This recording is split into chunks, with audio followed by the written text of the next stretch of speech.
You know who else was great at gym? Tucker Carlson, who joins us today, joins us once a week. He's got a big show, 9 p.m. Eastern. Tucker, let me see those arms. Yeah. The gun show. No, it's too early. Tucker, how were you at gym? How was I at gym? Very uncoordinated. That's Really? why I learned to talk, to compensate. Was it something you look forward to? Is it something I look forward to gym? Yeah, I like the uniforms. Other than that, not really. What, you had to wear the same uniforms, gray uniforms. You had to write we had to write our name on our butts. But we had to write our name in the back of our shirt. But it wasn't just calisthenics. On your bottom? Yeah, Sure. not while you had it on, but you had to write it on your shorts. And it had to be that special stuff that doesn't come out when you wash it. Exactly. And then you write it on the back. Evidently, there was a theft problem, people stealing shorts. All right. Hey, let's talk. Spandex? Tucker. No, they were just tight 1980 shorts. Larry Bird You're shorts. making a lot of remember news this those morning, well. Tucker.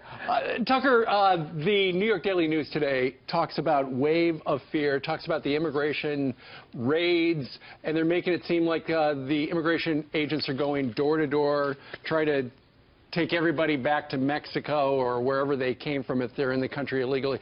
I want you to watch this montage of some of the hysterics on the nightly newses and then get your analysis of what's going on. Immigration raids, some communities on edge after a string of deportation raids in at least 6 states. More than 16 million people in this country live in a household with at least one undocumented immigrant. Families of undocumented immigrants say they are now living in fear. In Texas, video on social media showing a man being detained by an ICE agent in front of a fast food restaurant sends a chilling message. We're following breaking news, an enforcement surge in undocumented immigrant arrests. Targeted raids, rounding up hundreds of foreign nationals.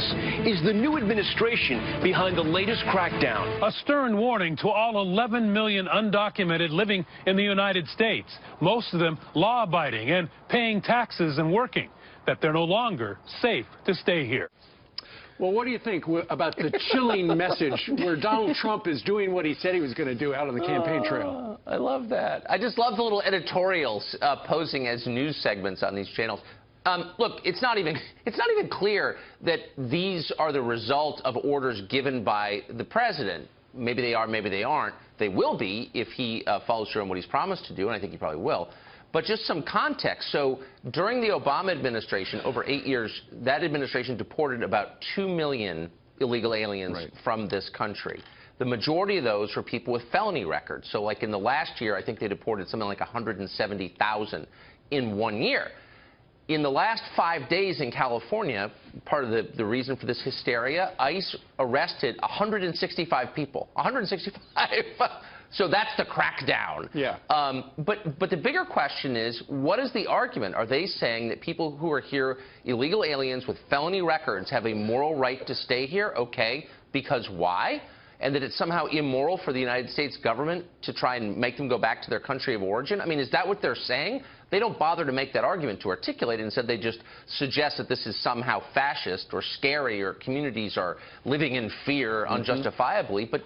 But like, what is the argument exactly? Well, Tucker, a lot of people are accusing the past administration, the Obama administration, of caring more about the illegal immigrants than the people who are taxpayers that live in this country now. In fact, USA Today, how about this headline? It says, what to do if immigration officers come knocking at your door. And it gives you a step-by-step process. What to do if an ICE agent comes to your door and you're here illegally. It says, don't open the door, but be calm. You have rights.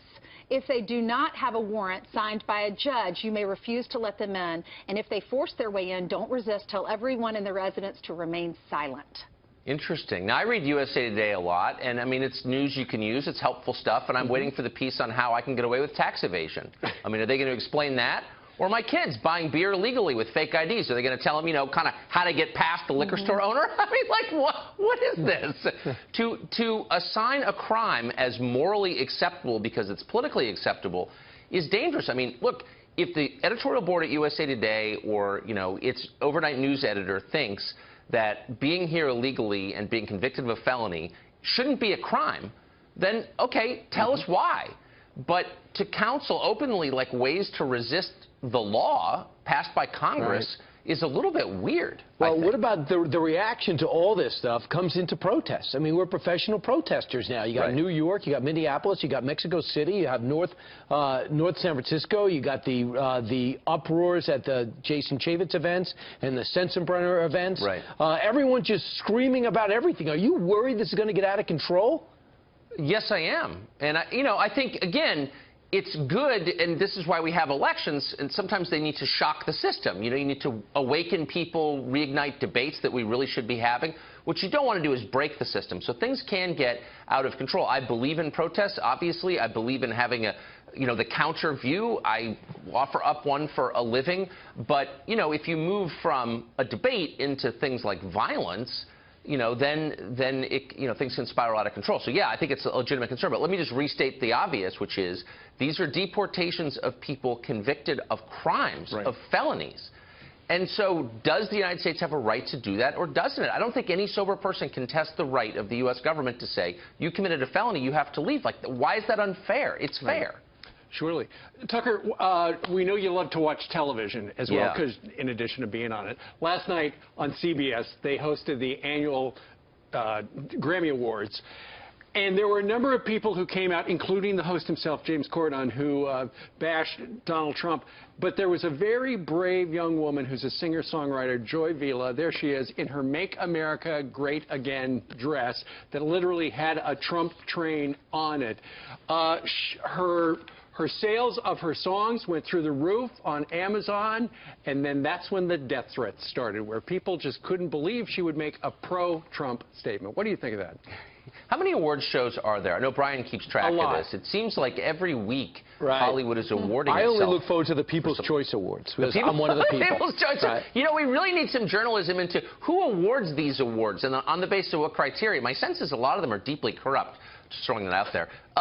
The Trump train, the dress, I mean, this is counter-programming at its finest. I mean, this is someone who sees, look, almost half the country voted for the guy, 62 million people. Sure. So, I mean, entertainment being a retail business, you're trying to sell your product to the largest number of people. It's probably a pretty smart move. And by the way, at some point there are going to be market consequences to all this. If every single person who makes movies has the same political view and they're always in your face about it, at some point consumers are going to say, I'm not that interested in that. And that'll be reflected at the box office, I think. You know what? I went out on the street with a picture of her dress, and the second guy I talked to... We asked him not to, but he insisted. I had to go hoist the flag over on the Empire State Building. I asked this one guy, and he said he kind of liked it until I showed the other picture where it said Trump, and he goes, oh. Kind of like, oh, I kind of like Make America Great Again. Oh, Trump, oh.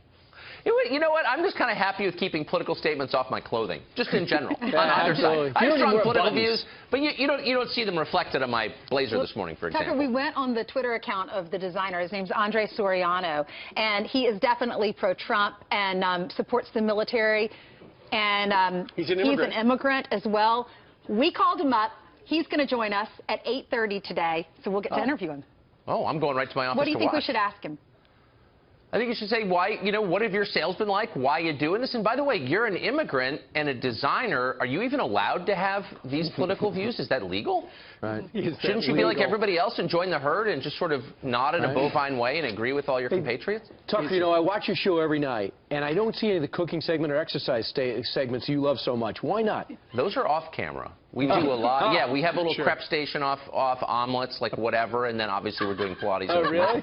Okay. Yeah. Do you miss Fox and Friends? Is that why you like to join us every now and then? I miss you especially, as previously noted. No, when are you coming to New York? You got to come say hello. In 2 weeks. All right. Oh, good. Actually, we're going to go to Washington in a few weeks, so we might miss each other. All right. Call me. Okay. Indeed. It works. We'll be around too, Tucker.